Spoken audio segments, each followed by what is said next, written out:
So if Donald Trump thinks that potentially sending in the National Guard into cities like Portland is a winning political issue, the polling says, you are wrong, Mr. President. All right, guys, I need everybody to buckle up for this one because the President of the United States basically just issued a kill order against the American people. Now, I wish I was joking, but this is the world that we find ourselves in Donald Trump's America. He is literally waging war against blue cities and blue states because he feels so betrayed that these are the people that didn't vote for him in the 2024 election. This is what he promised that he was going to do. He was going to seek revenge, and he was going to get retribution. And that is exactly what he is trying to do here. And so I want to go ahead and read through this so-called declaration, but then I also want to show you how the American people are actually responding to these authoritarian tactics that Donald Trump is engaging in. So here's what Donald Trump had to say over the weekend. Saturday, September 27th. He says, at the request of Secretary of Homeland Security, Kristi Noem, I am directing Secretary of War, Pete Hegseth, to provide all necessary troops to protect war-ravaged Portland and any of our ICE facilities under siege from attack by Antifa and other domestic terrorists. I am also authorizing full force if necessary. Thank you for your attention to this matter. So what are the American people supposed to take from this?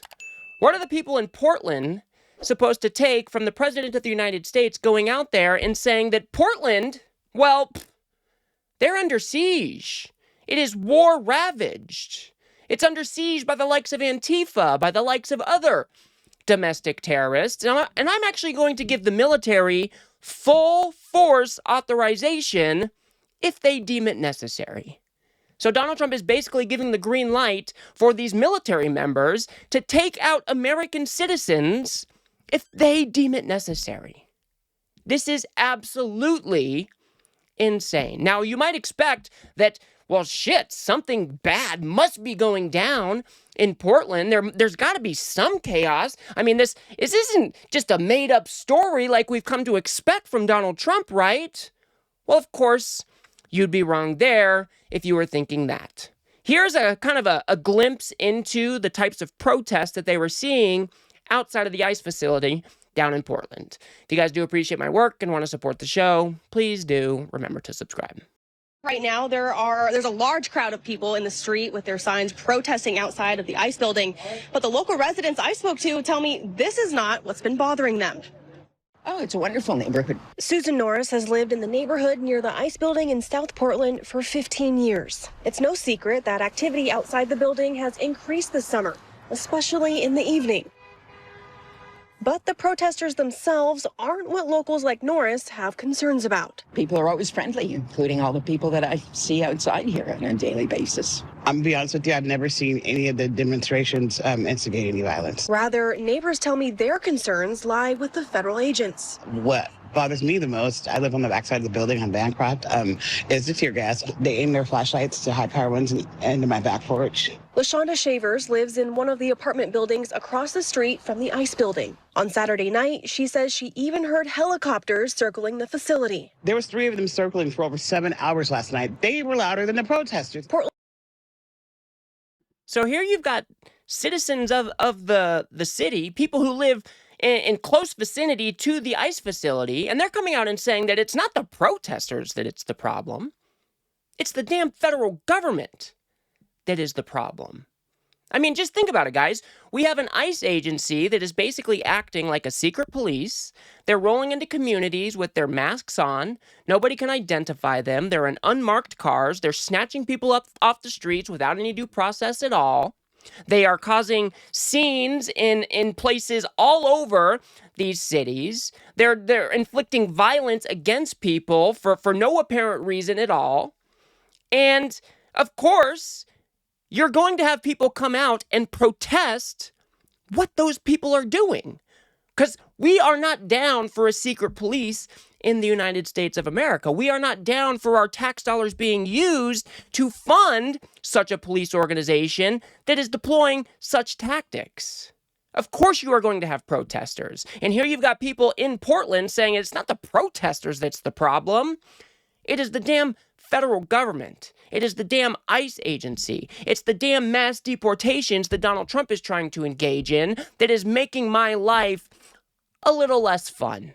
It's a little bit more annoying to have all of these ICE facilities being run like they are, being populated like they are, being more active than you might normally anticipate them to be. That is what these people have a problem with. It is not the protesters. These protests have remained overwhelmingly peaceful. And we're not even talking about thousands of people. We're talking about maybe, 100 people at a time?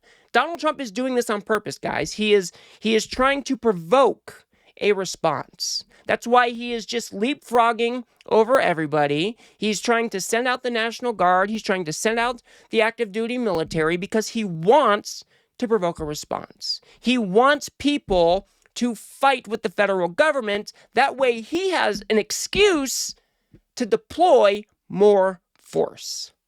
That is what this is all about. And you'll notice that he is only doing shit like this in blue cities and blue states. So I told you that I was going to show you what the American people actually think of all this. And so when we ask them how they feel about the National Guard being deployed in such a manner, here's what they have to say about that. The administration clearly thinks this is a winning issue for them as they keep on doing it and leaning in. What do the polls say? Yeah, this is fact check time. You know, the idea, we're going to be hawkish on crime, we're going to be hawkish on immigration. It's good for us. But in fact, not necessarily. What are we talking about here? All right, Trump deploying National Guards to cities in the United States of America. Look at this. Just 42% of Americans support that idea of sending troops into cities like Portland. What about the opposition? Look at this. It's the lion's share. 58% opposed, and we're talking about 64% of independents who are opposed. So if Donald Trump thinks that potentially sending in the National Guard into cities like Portland is a winning political issue, the polling says, you are wrong, Mr. President. Now, I'm not going to lie, everybody. I was shocked when I saw these numbers. 42% support for deploying the National Guard and even the active duty military into city streets. That is frightening. I don't know if that means that we haven't done a good enough job messaging. I don't know what that means, but that number is way, way too fucking high. Now, of course, the overwhelming majority oppose these deployments, and that is exactly how it should be. The military is not supposed to be deployed domestically to do law enforcement on the ground in our own city streets. That is not why we build up a military. These people are trained for battle. They are trained to protect the shores of America. They're not here to be deployed against the American people. That is not what a military is for. That is not how they should be used. And we should push back every single chance we get that this is what Donald Trump is doing. This is not how the military is supposed to be used. Now, Donald Trump, I think Harry Enton, or what's this other guy's name on CNN, he brings up a really good point. Donald Trump continues to do this as though it is a winning issue. Like he thinks that he's got the upper hand, or this makes him look like a big bad tough guy or whatever. But even his overall approval rating seems to be still going down after these types of deployments. The most analogous situation is what happened in Los Angeles, correct? What happened to the numbers there after the president did that then? Yeah, we've heard this music before, right? We've heard this song before. And what happened the last time that Trump sent National Guards into a western city? Well, take a look at the change in Trump's net approval. Overall, it dropped 4 points. How about on immigration, which of course those protests were about? Look at that. It dropped by 7 points. So we have history of Donald Trump sending the National Guard into a western city. And what happened was there were clear political ramifications for the President of the United States, and they were not good ramifications. What happened was his overall approval rating dropped by 4 points, and his immigration approval, which had been his best issue up to that point, dropped by 7 points, went from net positive territory to net negative territory. Yeah, so in other words, the American people just do not like this shit. Most people understand that this is not why we fund our military. This is not why we fund the Air Force and the Marines and the Army. These aren't the people who are supposed to be used and deployed against the American people. That is just insane. And Donald Trump wants to take control over as much of this country as he possibly can. I think he is truly seeking revenge and retribution for all of these blue cities and blue areas because people aren't loyal enough to dear leader, and therefore these people need to be punished. And this just kind of all goes along with their overarching plan. I mean, you've got Stephen Miller talking about classifying the Democratic Party itself as a domestic extremist organization or as a domestic terrorist organization. They are really going for one-party rule in this country. They want to make it impossible for liberals to hold power ever again.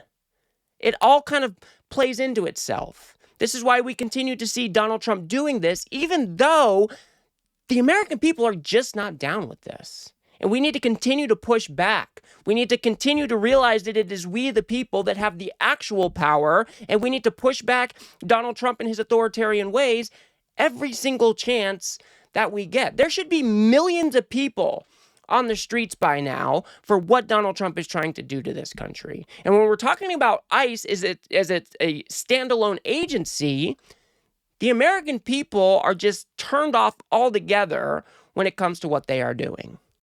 He says he's doing it to protect ICE facilities, which brings us to the issue of ICE in general. What are opinions on this incident? Yeah, so let's take a look at ICE approval. All right, ICE's net popularity rating. You know, in Trump's first term, it was at 0 points. Not too great, but not too bad either. But take a look now. Look at this. Immigration and Customs Enforcement, that agency, look at that. Minus 14 points. Down it goes because of their actions during the second Trump term. In fact, the Pew Research Center polled 16 different agencies. ICE's net popularity rating was 15th out of 16th. It was close to being the least popular of them all. This bottom line is, John, the president may think this is a politically winning issue for him, but the numbers tell a very different story. It's, in fact, a political loser. And honestly, guys, I think that's exactly how it should be. I've never been one to say that we should abolish ICE, but I am more persuaded now than ever that this so-called Immigrations and Customs Enforcement Agency, it should probably just be done away with altogether. They have created so much bad will between law enforcement as kind of an entity overall and the American people. When you are going into communities and nobody can identify you, you're wearing your masks, nobody can see any identification, you're covering your eyes, and then you're snatching people up off the streets without any due process, you're shoving them into unmarked cars and then just disappearing them, never to be heard from again. Is that really how we want our tax dollars to be spent in this country? And not only is that in and of itself just an absolute horrendous thing to be doing with the ICE agency, but if you look at law enforcement as a whole, you are eroding trust in law enforcement agencies. People don't want their law enforcement people coming into neighborhoods and snatching people off the streets.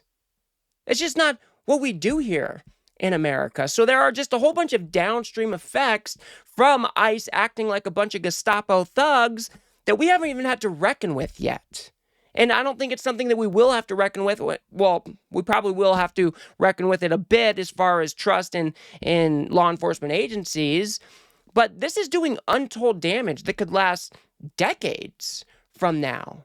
All because Donald Trump wants to get his authoritarian rocks off and take control of every single aspect of our lives, because he is such a petulant man-child that he just can't understand or stand the thought that people just don't like him.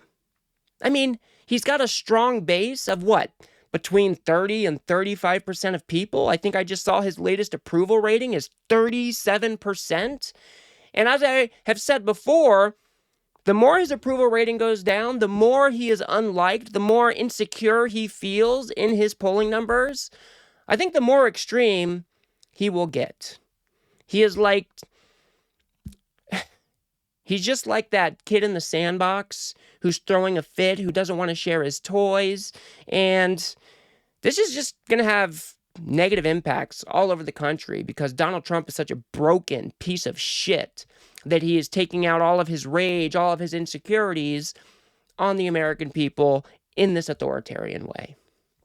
So Definitely going to keep an eye on it, guys. Donald Trump is now deploying military, the National Guard, to the city streets yet again. He is leapfrogging over the governors. He is not coordinating with any officials locally on the ground. And this is what happens in authoritarian countries. Military gets normalized as a means of domestic law enforcement that can be wielded against the American people at dear leaders' will. We should stand up every chance we get against this. We should push back, and we should make this administration know. We should let this administration know that we're not going to stand for it. This is not what we do in America, and this is not how our tax dollars should be spent. So I'll leave it there for now, guys.